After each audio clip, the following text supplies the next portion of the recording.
কতটুকু পেরেশান, কত পেরেশান, বাড়ি গাড়ি, ব্যাংক ব্যালেন্স, জমি জমা, আরো কত কিছু দরকার হয়। ঠিক আছে, দরকার হয়, আপনি করেন। আপনি 5 তলা এসি এয়ার কন্ডিশন রুমের ভিতরে ঘুমান, বন্ধু জানালাটা খুলে দেখো, তোমার পাশেই বস্তির মতো একটা ঘর, কুড়ে ঘর, হয়তো বা সোনের ঘর, টিনের ঘর, এক পাশের বেড়া ফাটা আর এক পাশের বেড়া খোলা, পোকামাকড় যাতায়াত করে, সেও ঘুম পারে, তুমিও ঘুম পারো, সেও, তারও মৃত্যু হবে, তোমারও মৃত্যু হবে।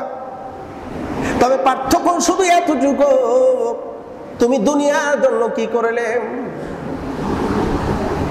দুনিয়ার জন্য কি করলে। তাবারী শরীফের একটি বর্ণনায় গত কয়েকদিন আগে হাদিস পড়তে গিয়ে চোখে পানি রাখতে পারলাম না। সাহাবায়ে কেরাম রিদওয়ানুল্লাহি তাআলা আলাইহিম আজমাইন ঈদুল আযহার পূর্বেই তাদের প্রস্তুতি সম্পূর্ণ। তারা আখিরাতকে কিভাবে প্রাধান্য দিয়েছে, সবকিছুর চাইতে আখিরাতকে প্রাধান্য দিয়েছে তারা আগে। বিবি বাচ্চা, সংসার, সম্পদ, যশ খ্যাতি, পুরোটাকেই কেয়ার করেননি। সবচাইতে বড় গুরুত্বপূর্ণ হলো আমার আখিরাত। আমার সংসারের জন্য যদি আমার আখিরাত নষ্ট হয়, আমার বিবি বাচ্চার জন্য যদি আখিরাত নষ্ট হয়, আমার ধন সম্পদের জন্য যদি আখিরাত নষ্ট হয়, এমন ধন সম্পদের দরকার নাই, এমন বিবি বাচ্চার দরকার নাই। আপনারা তো শুনেছেন মুতার যুদ্ধে কাহিনী, কাহিনী সবার জানা। রাসূল সাহাবায়ে কেরামদেরকে প্রস্তুতি হতে বললেন, সব সাহাবায়ে কেরাম প্রস্তুত। নবী করিম সাল্লাল্লাহু আলাইহি ওয়াসাল্লাম ডাকলেন জাফর বিন আবু তালিবকে, চলে আসলেন। প্রিয় নবীজির পালক পুত্র যায়েদকে ডাকলেন, চলে আসলো। আব্দুল্লাহ ইবনে রাওহা, তাকেও ডাকলেন, তিনিও চলে আসলেন।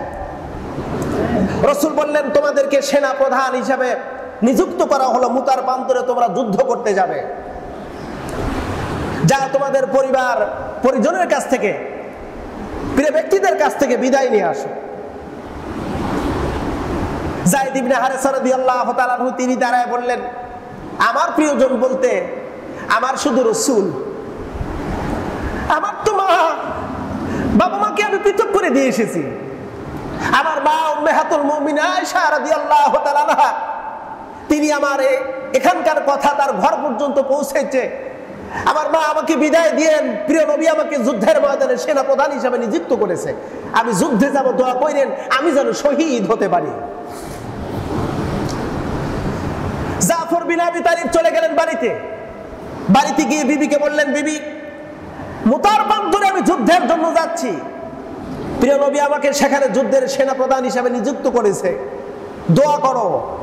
স্ত্রী দোয়া করতেছে, হাত তুলে দোয়া করে, আয় আল্লাহ, তুমি আমার স্বামীকে গাজী বানায় আমার বুকে ফেরত পাঠায়ো। জাফর ইবনে আবু তালিব রাদিয়াল্লাহু তাআলা আনহু তরবারে উল্টো পিঠ দিয়ে মৃদু হাতের উপর আঘাত করে বলতেছে, বিবি শুনে রাখো, তোমার দোয়া আল্লাহর দপ্তরে কবুল হবে না। প্রিয় নবীজি আমাকে যুদ্ধের ময়দানে পাঠাইতেছে, আমার আগে একজন সেনা প্রধান আছে, আমার পরেও একজন সেনা প্রধান আছে, তার মানে হলো নির্ঘাত আমি শহীদ হব, তোমার দোয়া কবুল হবে না। সুবহানাল্লাহ একটু বলতে মন চায় না? রাসূল বললেন, একটা যুদ্ধের সেনাপ্রধান একজনই প্রয়োজন, একটা হলেই যথেষ্ট, তিনটা প্রয়োজন হয় না। যখন তিনজনের নাম বলেছে তখন কি আর বুঝতে বাকি রয়েছে নির্ঘাত দুইজন শহীদ হয়ে যাবে? তারপরেও তারা সেখানে গেছে। কেন গেছে? ওরা জানে আমি এখানে যাব, আমার রবের সন্তুষ্টির জন্য যদি আমি জিহাদ করি, যুদ্ধ করি, আমি মরতে দেরি, আমার জান্নাত পাইতে আমার দেরি হবে না। আব্দুল্লাহ ইবনে রাওহা রাদিয়াল্লাহু তাআলা আনহু সবেমাত্র বিয়ে করেছে, কবুল বলেছে। একজন সাহাবী এসে কানে কানে খবর দিল, আব্দুল্লাহ ইবনে রাওহা, রাসূল আপনাকে ডেকেছে। কি জন্য? বলে জরুরি তলব। রাসূল সবকিছু খুলে বললেন, তোমাকে যুদ্ধের ময়দানে যেতে হবে। তিনি বলে ইয়া রাসূলুল্লাহ, আমি তো সদ্য বিবাহ করেছি। বলে তুমি তোমার স্ত্রীর কাছ থেকে বিদায় নিয়ে আসো। ঘরের বাহির থেকে আব্দুল্লাহ ইবনে রাওহা তার স্ত্রীকে সালাম দিচ্ছেন আর বলতেছেন, বিবি দোয়া করো, রাসূল আমাকে যুদ্ধের ময়দানে সেনা প্রধান হিসেবে নিযুক্ত করেছে, আমি যুদ্ধের ময়দানের দিকে রওনা দেব। স্ত্রী বলতেছে, সবেমাত্র আমরা শুধু কবুল বলেছি, একে অপরকে ভালো মতো দেখতে পারি না, আপনি একটু ভিতরে আসেন। বলছে, আমি যদি ভিতরে যাই আর তোমার প্রতি যদি আমার মায়া জন্ম হয় আর রাসূলুল্লাহর অর্ডারকে যদি আমি অসম্মান করি, রাসূলুল্লাহর আদেশকে যদি অসম্মান করি, কিয়ামতের ময়দানে আল্লাহ আমাকে ছাড় দেবে না। মুসলমান, তারা যেই জান্নাতে যাবে আমরাও সেই জান্নাতে যাব। তাদের কি কর্ম, তাদের কি আমল, তাদের কি মনের কি চিন্তা চেতনা, আর আমার আপনার মনের কি চিন্তা চেতনা? আমার মনের ভিতরে এত সংকীর্ণতা কেন? আমার মনের ভিতর দুনিয়া কেন এত বেশি? আমার মনের ভিতর কেন এই দুনিয়াকে বেশি প্রাধান্য দেওয়া কেন হচ্ছে? প্রিয় বন্ধুরা, আল্লাহ পাক রব্বুল আলামিনের জন্য বলেন, সবচেয়ে উত্তম ব্যক্তি ওই ব্যক্তি যে ব্যক্তি নফসের দাবিদারি করে না। নফসের দাবিদারি হলো, নফস তো শুধু দুনিয়ার কথাই বলবে, তাই না? নফস শুধু বলবে স্বাচ্ছন্দ্য কিভাবে থাকা যায়, কিভাবে আপনাকে এই সমাজের সাথে, দেশের সাথে, আপনার মাটির সাথে, আপনার পরিবারের সাথে মিলেমিশে আপনি থাকতে পারেন, অনৈতিক কাজের সাথে কিভাবে থাকতে পারেন, এটা আপনাকে সবসময় দিক নির্দেশনা দেবে। রাসূল বলেন, সবচেয়ে উত্তম জ্ঞানী ওই ব্যক্তি যে ব্যক্তি নফসের গোলামতি করে না। নফসের গোলামতি করে না। নফসের গোলামতি যে করবে সে ব্যক্তি নির্ঘাত মহান রবের দরবারে আসামির অন্তর্ভুক্ত হয়ে যাবে। আগামীকাল আমাদের সামনে গুরুত্বপূর্ণ একটি দিন আসতেছে। এই দিনটা আজকে হয়তো আমরা যারা আছি পাবো, আগামীকাল আল্লাহ যদি জীবিত রাখেন। এমনও কিছু মানুষ ইতিপূর্বে পার হয়ে গেছে, একসাথে ঈদের নামাজ পড়েছি, তারা নেই, অনেকে নেই।